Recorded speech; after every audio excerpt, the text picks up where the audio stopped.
आज बनाने जा रहे हैं गाजरों से एक ऐसी मज़ेदार मिठाई जिसे कि सर्दियों में हर कोई खाना पसंद करता है।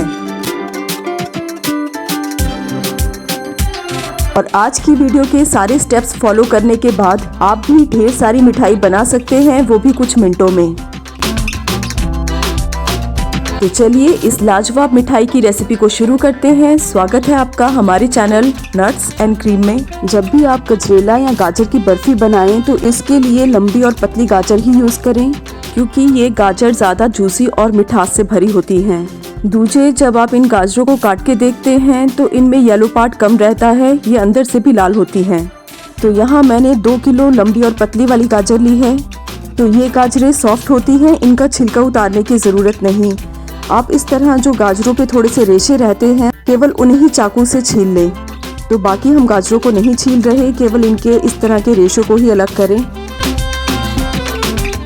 तो रेशे अलग करने के बाद मैंने इनको अच्छे से धो लिया था। तो अब चॉपिंग बोर्ड पे इन्हें इस तरह से काट लें। जो बारीक पार्ट है वो तो ऐसे ही कट जाएगा, लेकिन जो पार्ट आपको थोड़ा सा मोटा लगता है उसको इस तरह से बीच में से काट के उसके भी छोटे छोटे टुकड़े कर लें।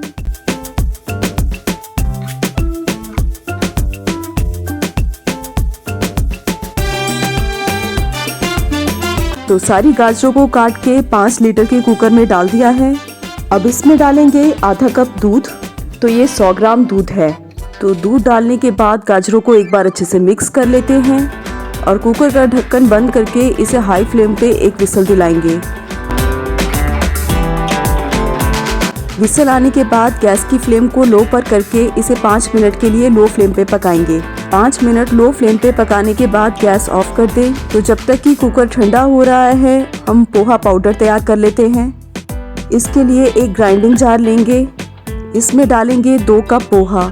तो आप मोटे वाला पतले वाला कोई भी पोहा इस्तेमाल कर सकते हैं। तो मैंने पोहे को साफ कपड़े से पोंछकर ग्राइंडिंग जार में डाल दिया है। तो 2 कप पोहा मैंने इसमें डाल दिया है। तो ग्राम में ये 400 ग्राम है। तो ग्राइंडिंग जार में इसे अच्छे से पीस लेते हैं। तो देखिए इसका फाइन पाउडर तैयार है। ग्राइंडिंग जार में 2 कप पोहा पीसने के बाद हमारे पास 1 कप पोहा पाउडर तैयार होगा। तो ग्राम में ये 200 ग्राम है। तो कुछ मिनटों बाद कुकर भी अच्छे से ठंडा हो गया है। तो इसका ढक्कन हटा के हम गाजर चेक करते हैं। तो ये बढ़िया से सॉफ्ट हो चुकी हैं। तो अब इस तरह का कोई मैशर लेंगे या आप करछी का इस्तेमाल भी कर सकते हैं। तो मैं मैशर को यूज़ करके इस तरह गाजरों को अच्छे से मैश कर रही हूँ। तो क्योंकि ये बहुत बढ़िया सॉफ्ट हो चुकी हैं तो ये इजीली मैश हो जाएंगी। तो सारी गाजरों को बढ़िया से मैश कर लिया है। तो गैस की फ्लेम को वापस से ऑन करें, इसे लो फ्लेम पर रखें। अब इसमें डालेंगे 1/2 कप नारियल का बूरा, जिसको कोकोनट पाउडर भी बोलते हैं। तो ग्राम में ये 100 ग्राम है।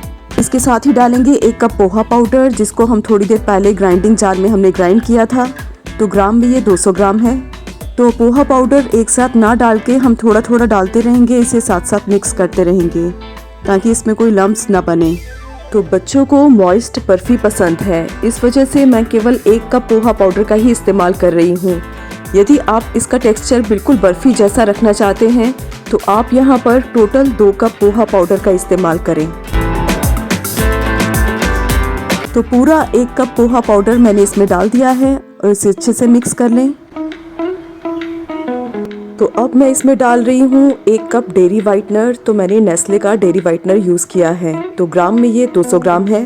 तो ये डेयरी वाइटनर मिठास में रहता है, तो इसलिए मैं आधा कप चीनी यानी कि 100 ग्राम चीनी का इस्तेमाल कर रही हूँ। अब इन दोनों चीज़ों को बढ़िया से मिक्स कर लेते हैं।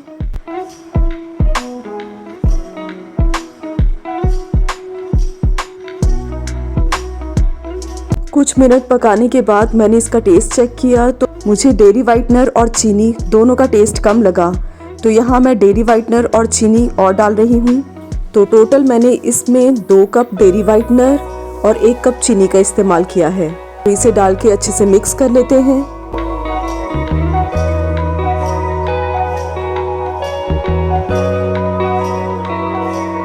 जब भी आप कोई मिठाई या डेजर्ट बनाने के लिए खोया या मिल्क पाउडर का इस्तेमाल करते हैं तो ऐसे में आप गैस की फ्लेम को लो पर ही रखें और इसे लगातार चलाते रहें, क्योंकि अगर आप इसे ज़रा सा भी तेज़ आंच पे रखेंगे तो ये मिठाई जल सकती है।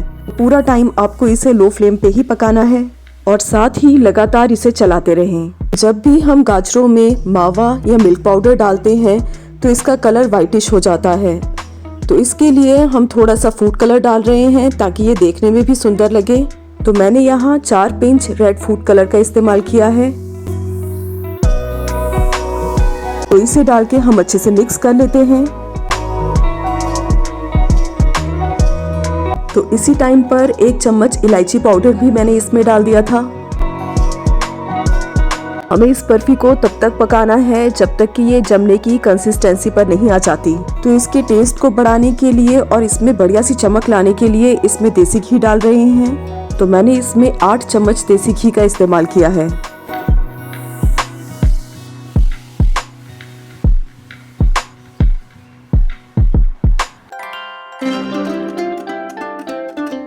जब आपको लगे कि मिश्रण गाढ़ा हो गया है तो थोड़ा सा मिक्सचर एक प्लेट में डाल लें।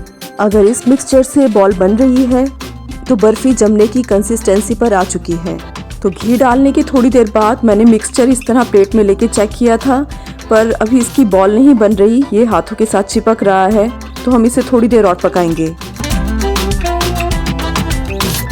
तो फाइनली कुछ टाइम और पकाने के बाद जब मैंने इस तरह थोड़ा सा मिक्सचर को ठंडा करके इस तरह इसकी बॉल बनाने की कोशिश की है तो पूरी बॉल बन रही है और ये प्लेट से या हाथों से भी नहीं चिपक रही। तो बर्फी जमने की कंसिस्टेंसी पर आ गई है। तो अब हम गैस ऑफ कर देते हैं। अब गैस ऑफ कर दी है तो इसे बर्फी जमाने वाली ट्रे में शिफ्ट कर देते हैं।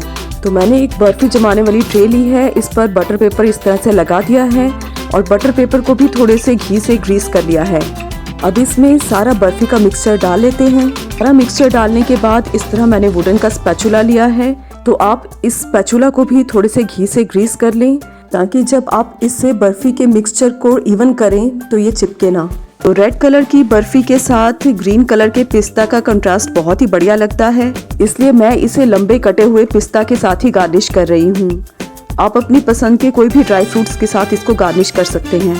तो सारे ड्राई फ्रूट्स लगाने के बाद स्पैचुला से इस तरह थोड़ा थोड़ा प्रेस कर लेते हैं ताकि सारे ड्राई फ्रूट्स बर्फी में अच्छे से सेटल हो जाएं। अब इस बर्फी को जमने के लिए 2 घंटे हम बाहर ही रहने देंगे क्योंकि सर्दियों का मौसम है। यदि आपको जल्दी है तो 1 घंटे के लिए आप इसे फ्रिज में भी रख सकते हैं। फाइनली 2 घंटे बाद बर्फी बढ़िया से सेट हो गई है। तो अब इसकी कटिंग कर लेते हैं। इस बर्फी को फ्रिज में आप आसानी से 10 दिन के लिए स्टोर करके रख सकते हैं। इतने मिक्सचर से बड़े साइज के 24 पीस आसानी से बन जाएंगे। देखिए कितनी बढ़िया मॉइस्ट बर्फी बन करके तैयार हुई है और इसका टेस्ट बिल्कुल गाजर के हलवे जैसा ही है। तो आप चाहें इसे बर्फी की शेप भी दे सकते हैं। आप चाहें तो बर्फी की जगह इसके इस तरह से रोल भी बना सकते हैं। तो इस तरह थोड़े से नारियल पाउडर में इसको कोट कर लें। ऐसा करने से इसका टेस्ट भी बढ़ेगा, देखने में भी अच्छी लगेगी और इसमें गीलापन भी कम रहेगा। तो इन सर्दियों में गाजर की इस रेसिपी को आप भी ज़रूर आजमाएं। अगर आज की रेसिपी पसंद आई है तो वीडियो को लाइक, शेयर और चैनल को सब्सक्राइब करना ना भूलें। Thank you for watching.